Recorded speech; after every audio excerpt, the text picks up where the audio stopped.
The time's come to play here in my garden of shadows.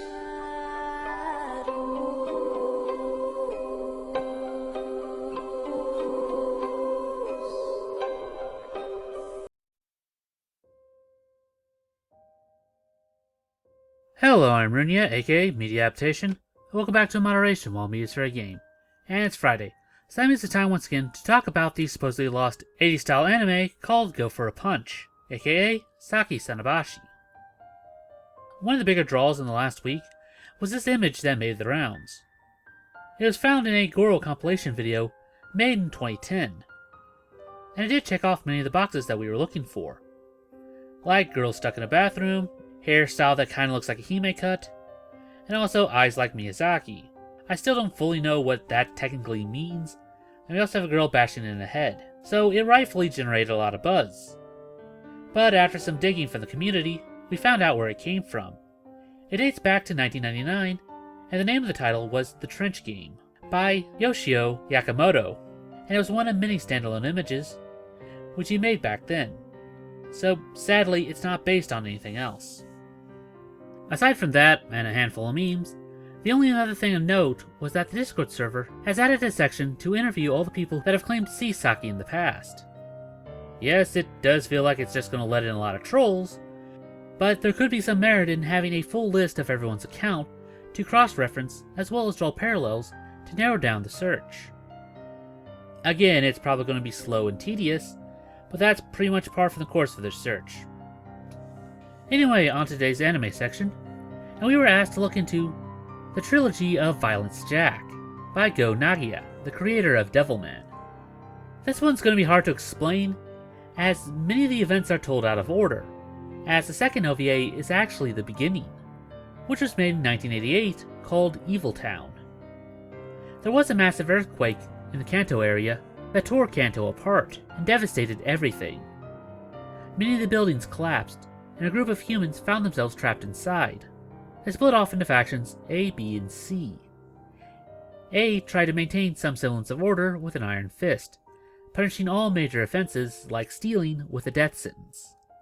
B was a full-blown Mad Max biker gang, raiding and hoarding supplies for themselves. And C has kept their distance and is rarely seen. Each group passes the time by trying to dig a way out. And 6 months in, Sector A comes across a giant of a man trapped in the rubble. Seeing an opportunity to finally hold off the attacks from Sector B, they invite the man to join their side. But the giant has no name, and the only weapon he carries is a massive jackknife, so he took the name as his own. So basically, they call me Jack. Well, they both do have a guy waking up in a foreign world, with no real name and adopting the first one that they come across. Both have a strong moral compass and try to protect the innocent. The main difference here is that if he finds you unworthy, your life is basically forfeit. He has no qualms about putting you down. Word gets back to Sector B about this new warrior, so they set up a trading post to try and learn more about him. And not only do both sides show up, but so does Sector C, which is a group of women that splintered off from A, after they drugged and raped them. Many of them killed themselves after, but the rest form Sector C. They then make an appeal to Jack, who decides to help them out, as B takes the opportunity to deliver a death blow to A, with the help of a turncoat. They then use him to get a mole inside C, as Jack and the leader finally throw down, and the poor guy just gets his butt kicked repeatedly. But it was more or less just to buy time, as B catches up to C and again rapes them. Jack finally catches up to them, and a bloodbath ensues of epic proportions. They also find a way to the surface, but our boss is still not out, and comes across the remains of his gang, as well as the head of his lover, which he decides to eat, and becomes a Wendigo. No real reason is given, it just happens. But it does mean we get another boss fight, and with his new speed and claws, does a number on Jack. But in the end, it all ends with a knife to the face. All of our girls get out, but find out that all of Kanto was destroyed that day, meaning that there is no help to go to. Which then loops us back to our first one, from 1986 called Harem Bomber. I have no idea why it is called that. But it also says that a meteor caused the earthquake, and that Jack, who last time there were some questions raised about was he really human or not, here it's just flat out said that he's more like the ambassador of death itself, a natural disaster in the form of a man. And now all I want to see is a death battle between him and Vashta Stampede from Trigun, aka the Humanoid Typhoon. But with all that aside, all of Tokyo is destroyed, and it's basically now Fallout, again with a little bit of Mad Max sprinkled in. The acting ruler is called the Slum King, and after living through one encounter with Jack, he sends out his generals to kill him. Our story this time follows a set of girls who get captured as sex slaves. They break out, Jack kills a few of the pursuers, but they still eventually get taken back later. Again, with only less than a year happening between the catastrophic event, one of the underlings turns out to be her boyfriend, and tries to save her, but he also gets caught, and then forced to fight Jack, who again is just walking through everyone else. The boyfriend stabs out his eye, but Jack doesn't see him as a truly evil person, so he decides not to kill him. The big fight here involves the general, who cuts off his fingers as well as one of his arms. But then Jack drops a chopper on him, one that was being piloted by the boyfriend, who dies from it, so no love lost there. I mean, besides the actual love loss, but anyway, the ending makes very little sense.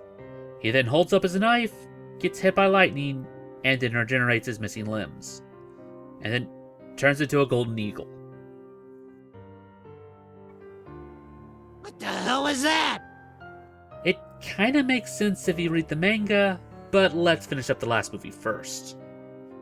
1990's Hell's Wind. Similar setup to the first one, with only a passing mention to the Slum King. Here we get a couple being stalked by the titularly named biker gang, and the fiancé gets cut in half with a chainsaw. And a girl then spends the next few years training to finally put an end to them.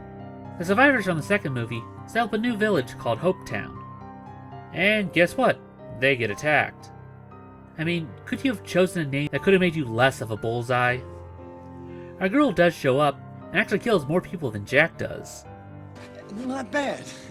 Not bad for a girl. Hey, that was pretty good for Rambo. Jack does show up and backhands two guys to the side of a building, and then survives a suicide bomber. They then pump him full of lead for like 5 minutes straight before he finally passes out.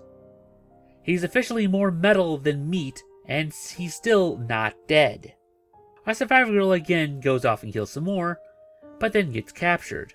Then Jack shows back up and catches a rocket, which sends him into the side of a plane, before just saying fuck you to physics, and ending the boss with a flaming boot to the face. Okay, now trying to explain why he has magical powers. And it's a doozy. Remember the Slum King? Well, he's not just some guy, he's actually the reincarnation of Satan, who Lucifer caused the apocalyptic event and tried to kill everyone so a group of demons can then fuse with the survivors. And if you know anything about this author's other work, then you know exactly where this is going. This world was recreated after they failed last time around. And that means the entire reason that Jack has magical powers is that he is a shattered remnant of Devilman. And after finding his other pieces, he regains his full power and then ends Satan once and for all. So you finally make a finale to your most popular work by making your second popular franchise secretly a sequel of it, and then ending it in a over-the-top way that only anime can provide. Okay, we can't just talk about Violence Jack, so let's add a few others. The only other odd thing that I found over the past week was one from 1986 called Majo Demo Steady. I think that means something like My Girlfriend is a Witch, or something like that. It's basically something like Lum, that sort of over-the-top romantic comedy. But one part of it gets dark really fast, as while they're together, time and space sort of gets messed up, and it creates a doppelganger of himself, which he straight up stabs. Again, this is an edgy comedy. What the heck justifies this weird change in tone? Anyway, it turns out that she's from a parallel dimension, and both planes of reality are starting to merge because you're not supposed to cross over. So more shenanigans ensues, and they get punished by being forced to fuse together for a week. again, I think drugs were heavily involved in the making of this film. And today's odd manga note for this week was another one from 1986, called Paranoia Star, made by Mario. Part weird sci-fi dealing with technology like cybernetics, and other parts dealing with stuff from the 1920s and 30s, dealing with World War II, and being allied to Germany in a losing struggle. It is really all over the place, and also has some screenshots taken from Metropolis and Bela Lugosi's Dracula. No real reason why they're there, other than weird frames of context, but this one is more tame than some of the other stuff that we've seen over the weeks. Again, if you have any other suggestions for weird mangas to end these videos on, please put them down in the comments below and we'll try to add them. But I think that's what we're going to call it for now. And that about does it for this video. If you have any other ideas like seeing made into a video, then please post it down in the comments below, and we'll add it to our next viewer request week.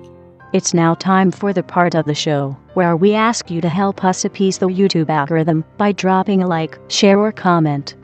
It helps out much more than you'd think. And if you haven't subscribed yet, then it's very much appreciated. And if you'd like to support this channel, then please visit our Patreon. Link will be down in the description below. Even if you can't give a lot, every little bit helps. Oh, we also started up a Let's Play channel. So if you want to see us try out some horror games, then feel free to stop on by. Link will be in the card as well as in the description. And I guess I'll see you in the next one. Anyway, I'm Runya. And I'm Ada. Reminding you to take life in moderation. Weep not, poor children, for life is this way.